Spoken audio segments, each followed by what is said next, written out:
zaman dulu, ilmu kesaktian menjadi suatu fenomena yang lumrah digunakan sebagai perlindungan diri, terutama saat menghadapi serangan dari penjajah.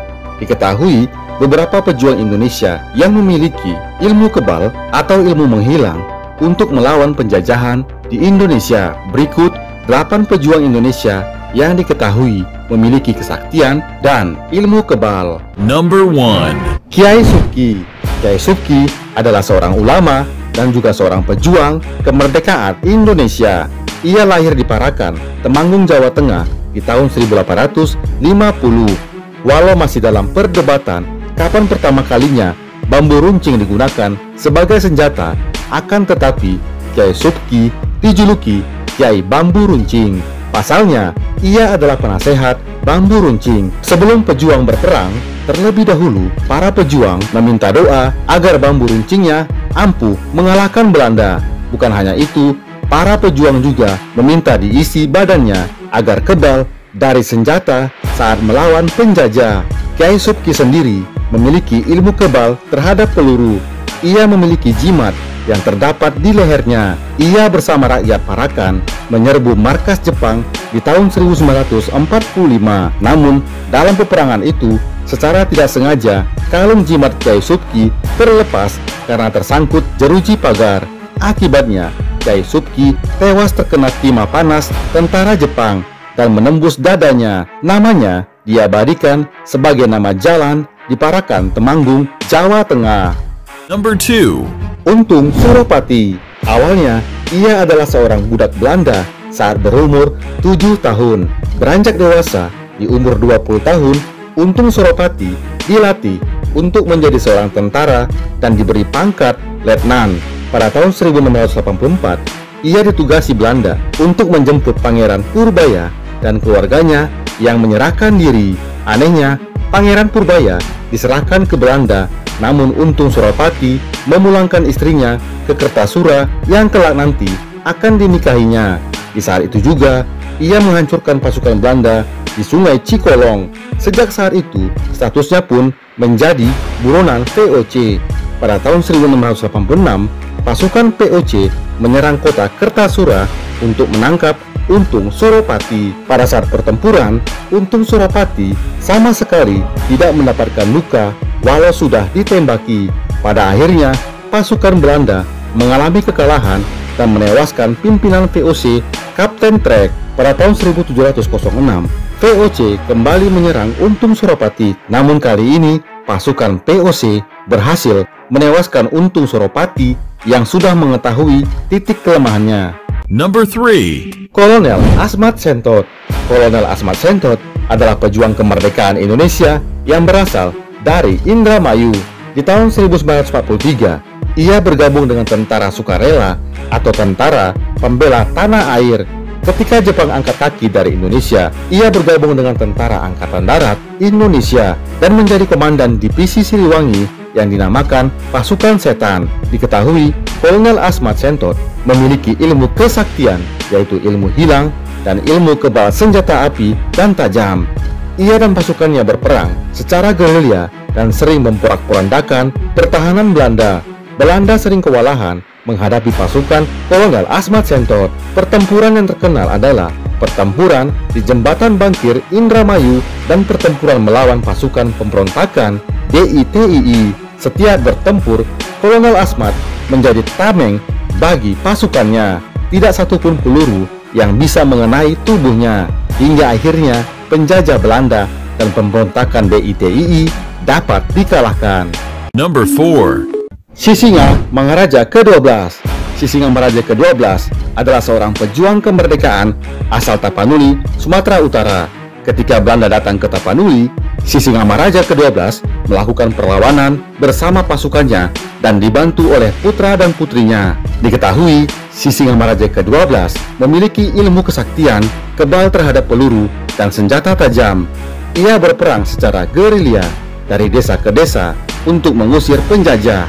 Belanda yang kewalahan menghasut penduduk dari seorang kepala desa yang berkhianat memberitahukan persembunyiannya dan juga kelemahan Sisinga Mangaraja, yaitu tidak bisa terkena darah. Dalam suatu pertempuran, Belanda berhasil menembak putra dan putri Sisingamangaraja ke-12. Sisingamangaraja ke-12 secara tak sengaja memeluk putrinya yang bersimbah darah. Tanpa menyia-nyiakan waktu, tentara Belanda menembak Sisingamangaraja ke-12 dan ia pun gugur pada saat itu juga. Sisingamangaraja ke-12 diangkat sebagai pahlawan nasional pada tanggal 9 November 1965. Number 5. Kyai Munasir. Kyai Munasir adalah pejuang kemerdekaan Indonesia yang berasal dari Modopuro, Mojokerto. Semasa remaja, ia sekolah di pondok pesantren Kyai Haji Hasyim Asyari, kakek dari Presiden Republik Indonesia yang keempat, Gus Dur. Kyai Munasir bergabung di tentara Hizbullah, tetapi ia juga mendaftarkan diri menjadi tentara Heiho, tentara bentukan Jepang untuk melawan sekutu. Setelah kekalahan Jepang, ia mendaftarkan diri menjadi tentara Indonesia dan menjadi komandan batalion 519 Condrowono. Nama Condrowono sendiri berasal dari kesaktian yang dimilikinya, yaitu ilmu yang kebal terhadap peluru dan senjata, dan juga ilmu menghilang. Kyai Munasir berperang secara gerilya dan membuat Belanda selalu kewalahan menghadapinya. Belanda tidak bisa mengalahkannya karena Kyai Munasir tidak pernah tertembus peluru. Setelah Belanda angkat kaki dari Indonesia, Kyai Munasir keluar dari kemiliteran dan menjadi pengurus PBNU. Ia juga terjun ke dunia politik dan pernah menjadi anggota Dewan Nasional, dan puncaknya ia menjadi anggota DPR GR di tahun 1967. Number 6. Syekh Yusuf. Syekh Yusuf adalah seorang pendidik, seorang ulama, dan juga seorang pejuang kemerdekaan Indonesia. Di usianya 18 tahun, ia merantau ke Banten dan bersahabat dengan Sultan Ageng Tirtayasa yang kelak menjadikannya mufti Kesultanan Banten. Ia disegani lawannya karena memiliki ilmu halimun yang bisa membuatnya hilang dan juga kebal terhadap peluru dan senjata tajam. Syekh Yusuf ikut berjuang bersama dengan Sultan Ageng Tirtayasa saat terjadi Perang Banten 1656 hingga 1683. Ia menjadi orang yang paling dicari tentara Belanda karena ketangguhannya dan kesaktiannya. Ketika Belanda dapat mengalahkan pasukan Banten, Belanda berhasil menangkap Syekh Yusuf dan juga Sultan Ageng Tirtayasa. Syekh Yusuf diasingkan ke Sri Lanka. Di sana, ia mendakwah dan menyebarkan agama Islam. Khawatir dengan penyebaran agama Islam, lalu Belanda pun mengasingkannya ke Afrika Selatan. Number 7. Panglima Wangkang. Panglima Wangkang adalah salah seorang panglima perang dalam Perang Banjar. Ia adalah panglima Dayak yang berdarah Banjar.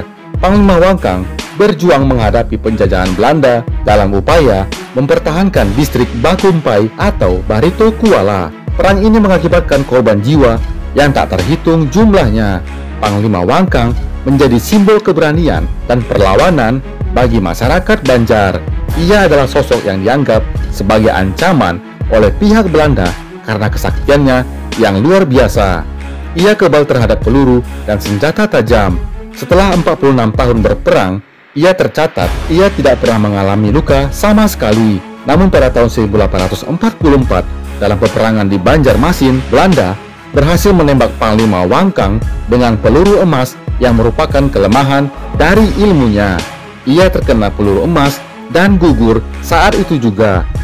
Number 8. Amandiot. Amandiot adalah seorang pejuang kemerdekaan asal Aceh. Ia bergabung dalam pasukan barisan Guerilla Rakyat Merdeka atau Bagura. Amandiot diketahui memiliki ilmu kebal terhadap peluru dan senjata tajam. Aksi heroiknya dikenang masyarakat Aceh ketika pasukan Bagura menyerang iring-iringan tank dan 25 truk Belanda. Ketika itu banyak berguguran baik di pihak Belanda maupun pasukan Bagura, dikarenakan pasukan Bagura hanya memakai senjata tajam. Lama-kelamaan beberapa pasukan Bagura mundur dan lari. Tinggallah 3 orang termasuk Amandiot dan kedua rekannya yang masih bertahan.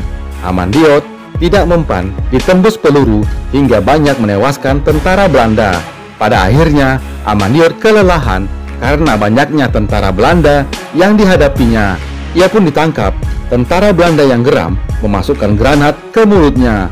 Walau tubuhnya tidak hancur, akan tetapi Amandiot tewas saat itu. Amandiot dimakamkan di Taman Makam Pahlawan, Kabanjahe, Sumatera Utara.